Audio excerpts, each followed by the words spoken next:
This is Ari Koretsky, and welcome to Jews You Should Know, introducing the broader community to interesting and inspiring Jewish men and women making a difference in our world. Some are already famous, some not yet so, but each is a Jew you should know. We are here with Rabbi Ben Zion Klatzko of currently Monsey, New York. How are you, Rabbi Klatzko? Thank God, I'm doing well. Thank you for asking. How are you? I'm doing wonderful. Thank you very much. I understand you have a bat mitzvah this evening for one of your daughters. Is that right? This is correct. My Zahavala. We surprised her with it because it's a little bit early, but a lot of the family is going back to Israel because it's after the holidays. So we want everyone to be together for the celebration. Beautiful. I was wondering how you surprise someone for their bat mitzvah. Like they don't realize they're turning 12. Yeah. So it would technically be in a few weeks, but we called her and we said, guess where you're going tonight? To your bat mitzvah. It's our little secret, Rabbi Klatzko. So anyway, really thrilled to have you. For those listening, Rabbi Klatzko, unlike some of my other guests, is actually someone I've known for quite a few years, and in fact was an early role model in my own work as a campus rabbi, and I've had him speak to many, many groups of students of mine over the years, and his story and stories is and are worth sharing wide and far. And just to start, Rabbi, I'd like to ask you to go back in time a little bit and tell us where you grew up and how you came to get involved in any sort of a rabbinic capacity. Okay, great. I grew up in Cleveland, Ohio. My father was born in Cleveland and went to school in Cleveland and then New York. Married a girl from Brooklyn, became a rabbi at a pretty early age. My first synagogue I had when I was 21 years old. That was in Brooklyn, New York. And I was the rabbi there for about 7 years. Wow, they couldn't find any other rabbis in Brooklyn? What was the story? Well, they did have a rabbi, and I used to pepper him with questions. At the end of each service, he would get up and deliver a sermon. And I'd go over and I'd say, well, that actually is what it says in this book or disagrees with this. And he always sort of enjoyed that. And then one day he comes to me and he says, I'm going to be away this Shabbat. Would you take over for me? I said, you sure? He said, yeah. So I took over. I was 21. And then he went away a few more weeks. And each time I took over, and then he called me up and he said, I've been going to interview at other synagogues. I spoke to this synagogue.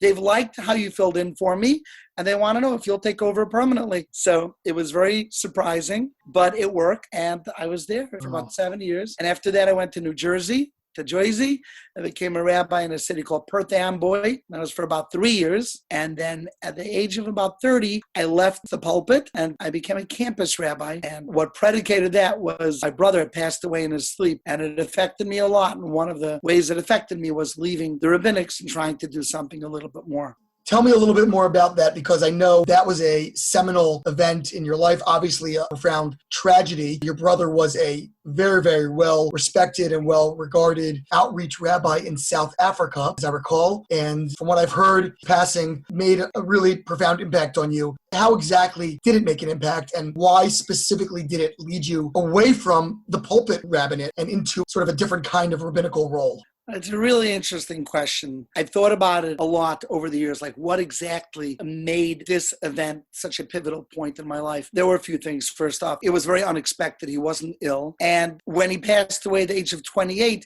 he had affected many, many people. And there's just something very proverbial about somebody's life being long or short and yet being able to show their accomplishments. You know, we're all going to die one day. And the question is, if something happened and when it does happen, what do we have to show for it? And that was the question that rattled around in my brain. I loved him very much. I was very shaken up. But more than that, what would I have to show? And being a pulpit rabbi, it certainly had its pluses. It was a learning experience. I was able to do a lot. I became a mohel, so I do circumcisions and fixed the mikvah, built an Eruv, did all sorts of things that typical pulpit rabbis do. But at the end of the day, the clientele was the same. The congregation was not moving very much. And I just felt that I wasn't leaving a mark on the world. And I asked myself that very painful question.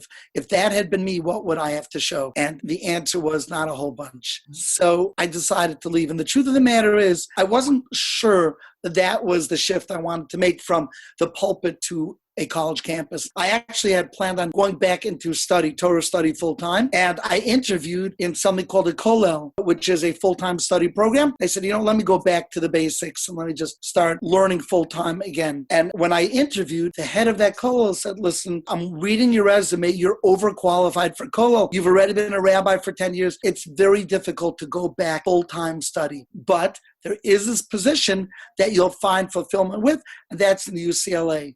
And it wasn't something I had thought of, but I thought, wow, that's interesting, out of the box. At that point in time, and there were no campuses that had on-campus rabbis outside of Chabad and Hillel, but like that other mom and pop presence did not exist. So there was no template for me to follow. But I liked the idea, flew down to LA. They liked me, we liked them. And I moved with my wife, and at that time, 6 children, to Fraternity Row and set up shop.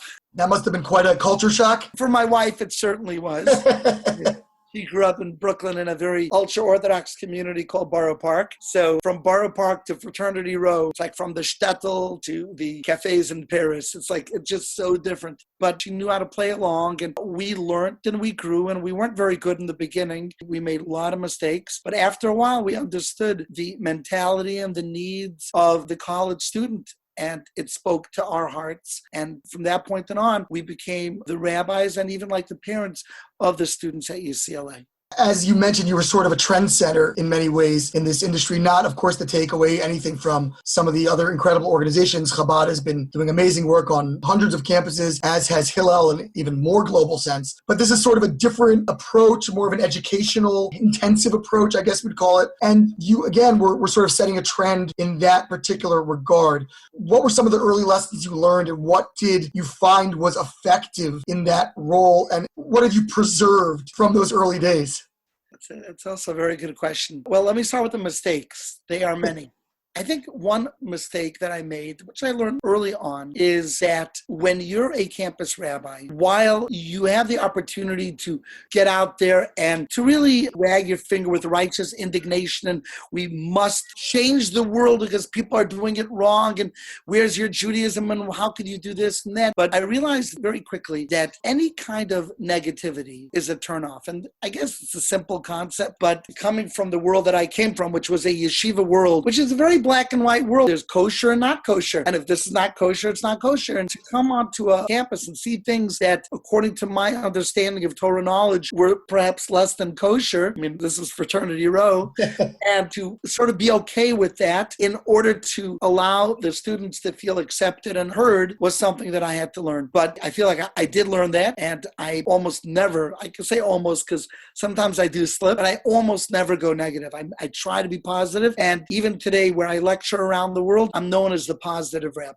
Just see the positive in everything. And that's not an accident. I could see the negative. And there are times that I think, hey, maybe it's time for me to become the fighter instead of the lover. And then I just say, no. When you fight, you're a polarizing figure. And yeah, you'll have your people who follow you into battle. But at the end of the day, as they say, you catch more bees with honey. You want to attract people. You have to make them feel heard and understood and appreciated and loved. And that became not just my modus operandi, but that became my philosophy in life. That was a mistake, and I changed it. As far as what do I take with me? Well, the trend-setting concept that I think we were able to present to the college world is that knowledge is the key to Judaism. When it comes to holding on to one's Jewish faith and belief, it's not just the traditions that will do it, because plenty of people keep the traditions, but they don't know why. And eventually it doesn't overcome other obstacles or challenges, because traditions are nice, but what happens if your career is at stake or love is the issue? You're going to get stuck. So there's got to be something more than tradition, and that is knowledge, why we do what we do. And knowledge is a long-term adventure. You don't wake up in the morning and know algebra or trigonometry or physics. You don't. It has to be studied. And Judaism, which, they call Jewish people of the book, it's because we have lots and lots of books. That's what we have. And those books are full of ancient wisdom that applies to modern times. And that's my message to the students. So I don't make students do anything. You can't make anyone do anything anyway. But rather, we introduce the students the concept that you can learn. The knowledge is accessible, it's interesting, and it's relevant. And what you do with it is going to be up to you, but I think you're going to like it.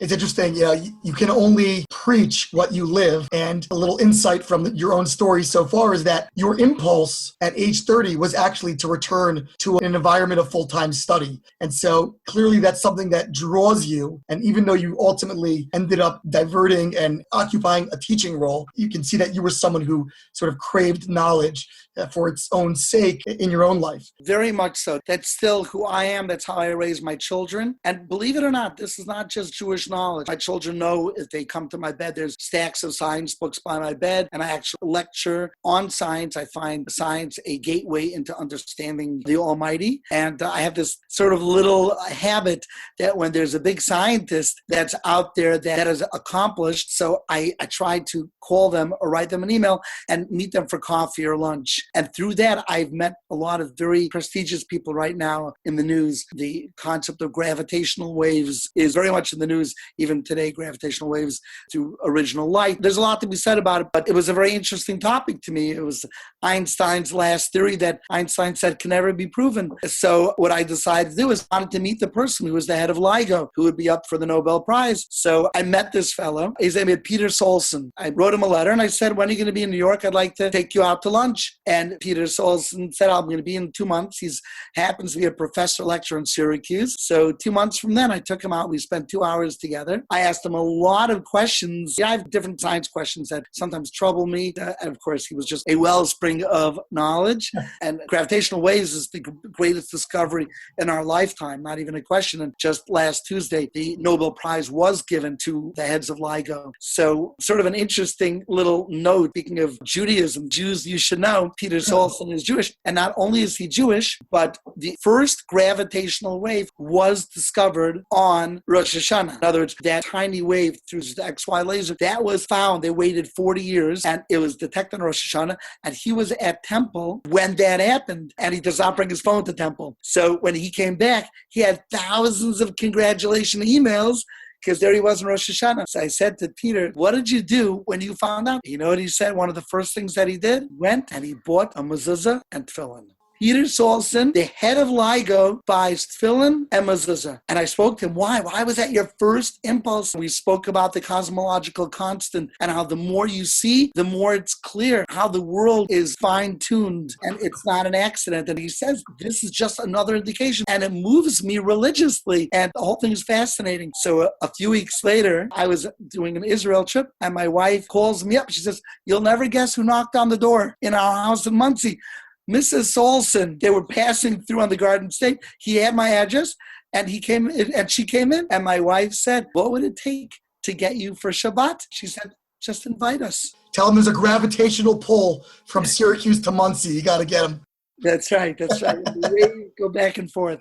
Incredible. So, Rabbi Klatzko, when you were out in LA, I know, again, from other contexts, that in addition to the pioneering work you did on campus, you also had some other interesting forays. You were known in some circles as the Hollywood rabbi. How did that come about, and what was that experience? It's funny because there are a number of rabbis out there that go around with that title, the Hollywood rabbi. So I don't use it except for if I have younger teeny boppers, so they like it. But it was a lot of fun. It originated, I used to pray in a certain synagogue that was near UCLA campus, and it was in Westwood. And there were a few people in the industry who were young, and they used to pray there. And the rabbi was an older gentleman, and they used to have questions, but rather than asking him who they felt he couldn't really connect to them, they knew I was the college rabbi, so they'd come to me and ask me. And after a number of weeks, I said, you know what? Why don't we make a class? It'll be for the industry, the Hollywood class. And so we did it. Originally it was in my house, but eventually it moved to the house of a big Hollywood agent named Willie Mercer. And it started with 4 people in the industry. And then it grew and grew. And it was the first Wednesday of every month. We had writers, directors, producers. I was close with the VP of Warner Brothers, Sony, Disney. And I am till today, just 2 days ago, had a long talk with the director and writer of the show Friends, Christoph Waltz, who is a very, very famous actor. He won the Best Actor Award 2 out of the past 6 years. So we made his daughter's match. His daughter's shidduch. His daughter's a religious Jew, and she came to us for Shabbat. We made a shidduch. So there's actually a cute video of me dancing with Christoph Waltz to have an Agila in the middle of the wedding. was just so beautiful. And it was a nice experience because these are very intelligent people. You think Hollywood, you think Tinseltown. They're very intelligent people, particularly the writers were very intelligent. The director and writer of Friends is a Harvard law grad. And they're very, very intelligent people. And the message of Torah really spoke to them. It wasn't something I walked around with a sense of pride, but it was its own adventure, and life is about little experiences and adventures. So that was one of them. Obviously, we're talking now you are in New York, as you noted, and that's on the other side of the country from LA for those who are geographically challenged. So what happened that you migrated east? Are you just kind of on your way to Israel? I love that you asked, are we on our way to Israel? Is this on the way? I actually believe in that. I have my Zionistic heart beating very strongly. And we have a little shtick, a little twist in our lives whereby our house remains listed on the market. Even though we don't plan on selling, but it's listed because I want to teach my kids we're always 1 foot out the door. We're always 1 foot to Israel. So we're listed. You go to Zillow, we're listed. And we don't plan on moving this second, but if the opportunity comes, we're in Israel. So let's get the asking price on right now. We can get this whole audience. I want to get the price for you, Rabbi.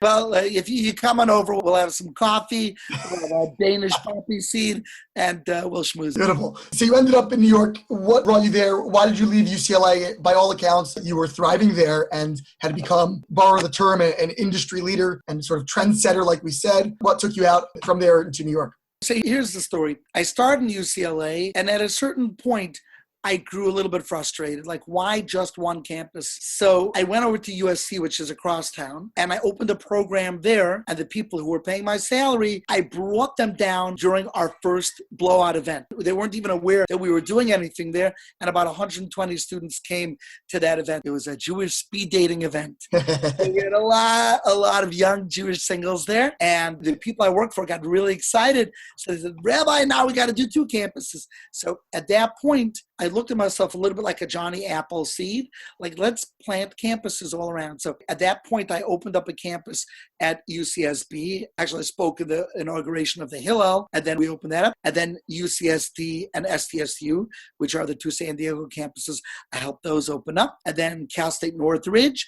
And I went from campus to campus, opening those campuses. And then we installed rabbis, and I would train them in. When people heard I was doing this, so they said, can you come down to our city and open up a campus for us? So I did that in Madison, Wisconsin, and that program's still there today. It's called GEM. Then I went down to Florida for 10 days, and I trained in the community there what they need to open a campus program. And we opened a campus program there called CLE, which also is around. And I began doing that, going from city to city. So at that point, I got restless again. I said, let's do the whole America. So I had this opportunity, and the person that I work for is a very, very wealthy man, and he was willing to fund it and support it. But the condition was that I am close to him, and close to him means I have to be in the East Coast, which is where he lived. So it was for that reason. When I lived in LA, I never thought I was going to move back. The weather is so glorious. And I would see on the news, snowstorm, 2 feet of snow, and I was there like laughing in my apartment in Los Angeles, and it made no sense. But I did move back, and now I actually like the winter. And my job today is I'm a senior manager for this organization called Olami, which is all across the world. And my position is in North America. And I travel from campus to campus, training in rabbis, speaking to the students, and making sure there's adequate funding and advocacy for those campuses. We're in right now 115 places around North America.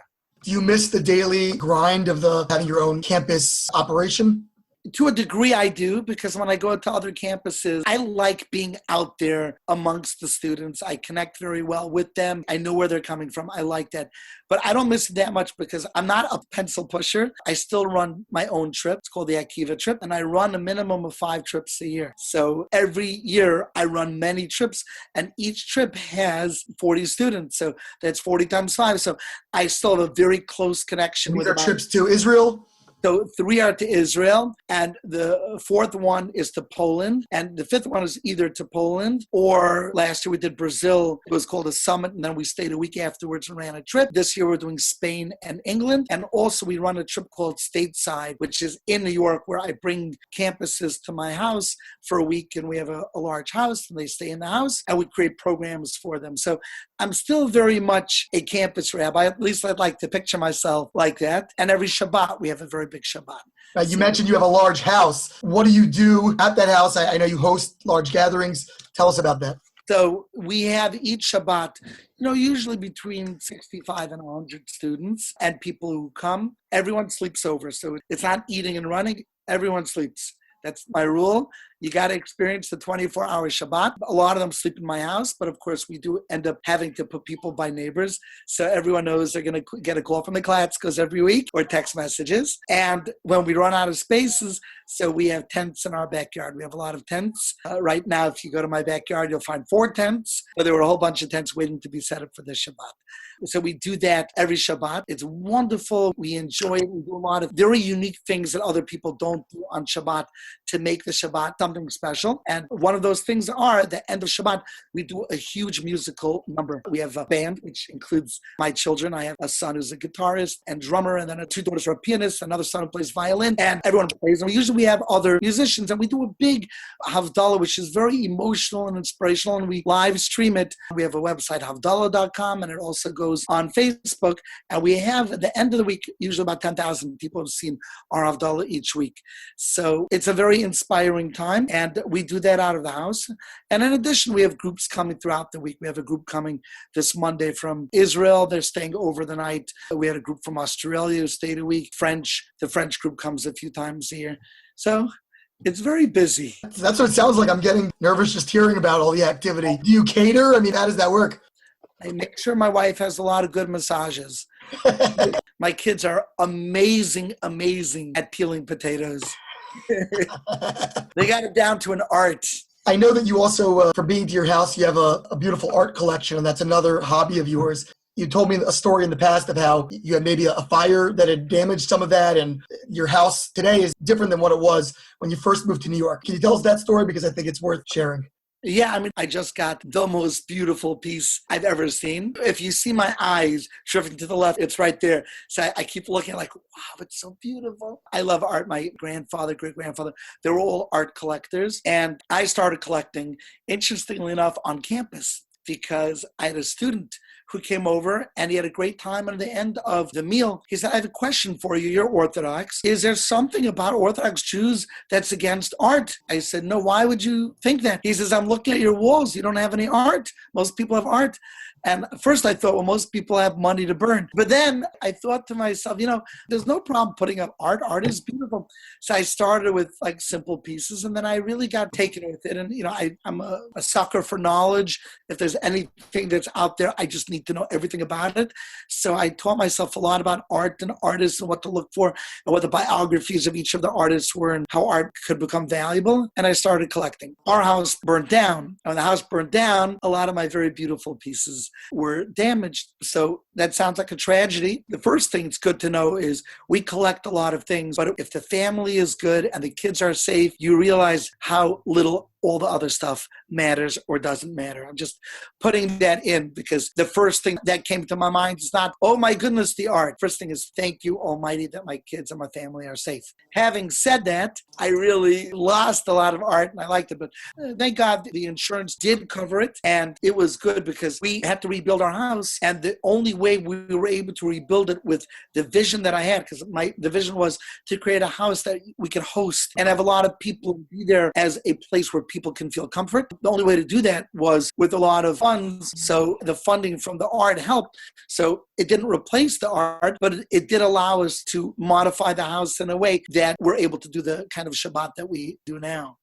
It's a great segue because you talk about Shabbat and how Shabbat is a centerpiece of your personal life and your continuing outreach efforts, welcoming so many people into your home, all those peeled potatoes and backyard tents. But you have, in recent years, launched a seminal project, perhaps your capstone. I don't want to say it's coming to an end. God willing, there'll be many more years, but certainly a project that has become a major, major part of your work and your reputation. And that is a website called Shabbat.com. Listeners may have heard of it. Some may not have. Tell us what it is, and perhaps more importantly, how did it come about? What was the vision that inspired its creation? What are you trying to accomplish with it? Excellent. Okay. So the overview of Shabbat.com is like a Jewish Facebook for mitzvot and kindness. It's like a Jewish connector. It's a social network, just like any social network, but it is for Jewish people or people who are Jewishly curious. And it is a site that people can find places for Shabbat.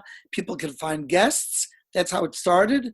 And it does much more today. There's a dating aspect, there's a job aspect, there's a Jewish learning aspect. So here's the history behind it. Because we have a lot of guests, people used to say, Rabbi, send us some of your guests. You have so many, send us a few. And I used to think to myself, why don't you find your own guests? Why am I giving you my guests? I love my guests. And then I realized that most people don't have access to guests, especially college students. They don't have access. How are you going to find guests? Go over to people in a supermarket. And then I realized if they can't find guests, so then it must be difficult for guests to find hosts. And besides the people who they know and they're friendly with, it's tough. So we started this as a resource. We did not realize it was going to become so big, but as a resource for guests and hosts to find each other. And we called it, originally its name was See You on Shabbos. That was its name for the first year or so. And then after a year, we were able to acquire the name Shabbat.com. And it grew from the first member signing up. So much joy when we had 10 people. It was incredible. Then 100. And then 1,000, and now we have about 100,000. And we are in 132 countries around the world. And about 10,000 people a week find places to go to for Shabbat. And wherever I go, I just used it in Belgium, I just used it in France, I just used it in Tel Aviv. And the stories are remarkable and they're wonderful how it grew. And just recently, Shabbat.com was named by the state of Israel as the #1 Jewish project in the world. It won, thankfully, a wonderful award for that. We did not even know we were in the running. There were 80 projects that had been submitted or found out about. We were contacted when there were 3 left, asking us for all sorts of information, which we supplied. And we are going to be advertised all over Israel come this Hanukkah time. We're going to be on buses, we're going to be on billboards, and this is going to be sponsored by the state of Israel. We added an app about 2 years ago. The app is doing very well. We're still growing, but the app in iTunes, we're still at 5 stars, 4.8 in Android. So that's what it is. So originally it was guests and hosts, and there actually is a hosting site called Couchsurfing that I wasn't aware of. And just yesterday online, I found somebody who did a college dissertation on the differences between Couchsurfing and Shabbat.com. So I just found it up randomly online, a 12 or 24 page, 2 sides, the differences and how it functions. Just very fascinating. That's cute.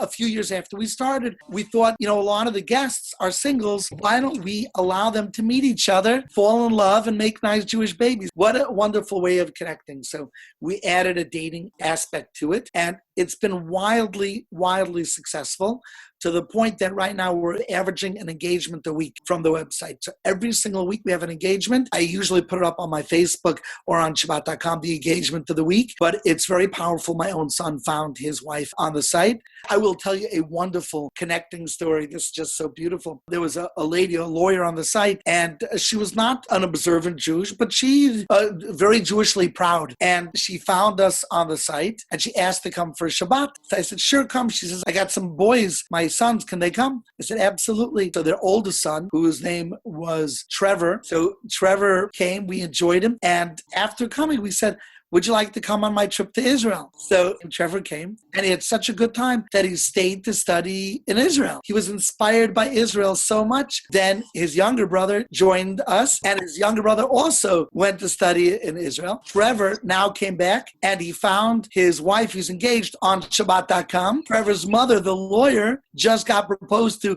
by another Shabbat.com guy. Like, his whole family is a beautiful, beautiful connected story. So Shabbat.com, it's not a website. This is how I describe it. It's really us. It's us. It's a vehicle for us to connect to each other, because nobody wants to connect like we do to each other. We need to connect. We love to connect. And this is just the vehicle that allows us to. Do you think that the meteoric growth that it's displayed is an extension of that really you were just tapping into an energy that was waiting to be expressed? Absolutely. And we're not even close to exploding it the way we wanted to explode. we believe that Jewish people, because of our shared experience, our shared tragedy, our hopes and our dreams, it doesn't make a difference what denomination you're part of or what language you speak. We love each other and we want to connect. Sometimes we're a little bit judgmental of each other or we're suspicious, but the truth of the matter is when we hear a Jew is in trouble, we're there for them because we care so deeply. So that finds its expression in Shabbat.com, which is a non-denominational site. As a matter of fact, it is divided almost evenly between all the denominations. We have about 40% Orthodox, and the rest, the other 60%, is 35% Reform, conservative, unaffiliated. It's a cross-section of who we are. And on the board, on the front, the status update board, you see them having conversations with each other. Maybe they wouldn't ever attend each other's synagogue or temple, but here they are together sharing pictures and mazel tovs and condolences and wishes of refuah shlema, hoping that whoever is sick gets better. So yeah, I think that energy is there and we're still tweaking the site. Again, this is something that people take special courses about how to create a social network, and we sort of did it by the seat of our pants. We did not know what to do and how to do it, but we're always modifying and changing. And right now, we're going through a new version that is going to respond to a lot of the feedback that we've been getting just to make the site cleaner and safer and more user-friendly. What's next for Rabbi Ben Zion Klatzko? Is this the project that you see running with for the next 10 years? Do you have other dreams and visions that you want to exercise? Where do you see yourself going and some of these projects going along with you? Yeah, I do not view this as my capstone.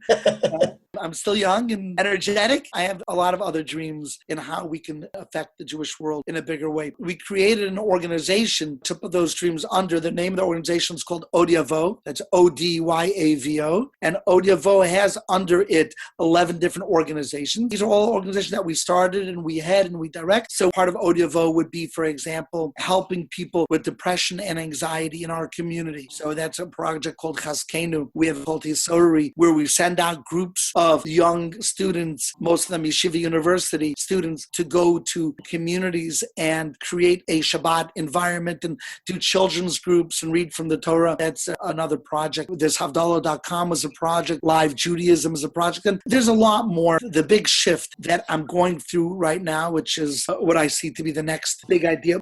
But let me just qualify this. A lot of people think that all the ideas are taken, and they're not. Not only aren't they, but a lot of the ideas that people have are not being done to their fullest. And when someone does it correctly, we'll say, oh, I didn't realize I was missing this. We have Shabbat.com, and it turns out that Shabbat.com, that website, was actually offered to some of the big organizations, and they turned it down because they said, what are we going to do with it? And now everyone says, oh, what a great name. You have to sort of have a vision, a big vision. So my next big vision, this is unveiling because I haven't gone public with this yet. So this is an exclusive that you've gotten. The next big vision is to really blow out Jewish singles in terms of live encounters. There's nothing out there that will draw in average college student to a proper Jewish singles event. Doesn't exist. Ask a student on campus. They'll go to an event that have Jewish singles. There was a synagogue in Los Angeles that used to do a project called Friday Night Live, which was a singles kind of event, and that attracted 1,000 students every Friday night. 1,000 students. They used to leave my Shabbat to go to Friday night. So we're clearly not tapping into it.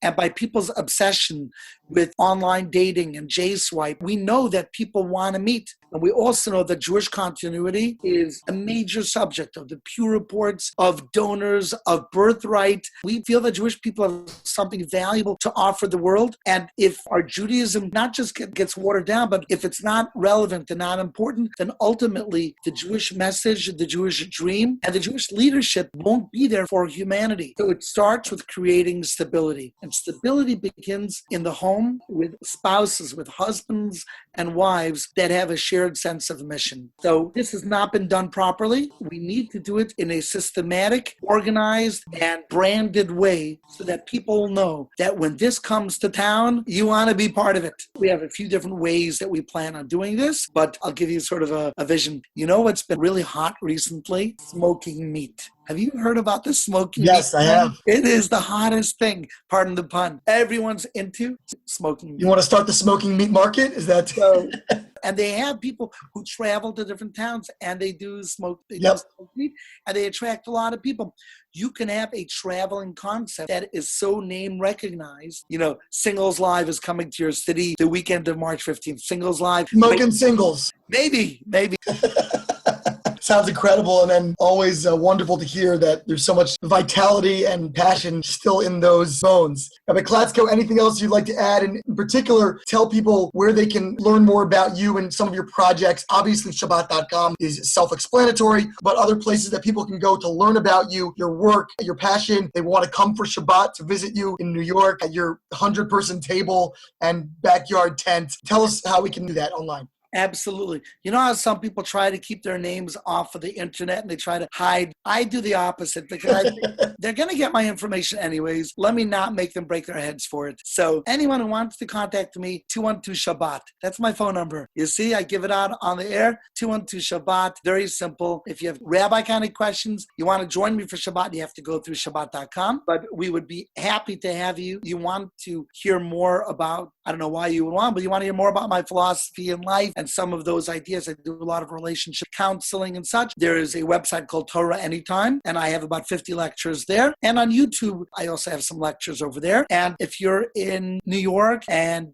you would like to come by and have a coffee, I'd be honored to sit down and get to know you and help change. Even if you didn't discover gravitational waves. Even if you didn't discover anything. Discover yourself, right? Then I can learn from you. Well, what a wonderful way to end, and we've certainly learned so much from you, and we thank you for a little bit of your time. Enjoy the bat mitzvah this evening, surprise bat mitzvah, and I hope our listeners will be surprised and pleased getting to learn so much from such an interesting and inspiring person. Thank you, Rabbi Klatzko. Thank you so much.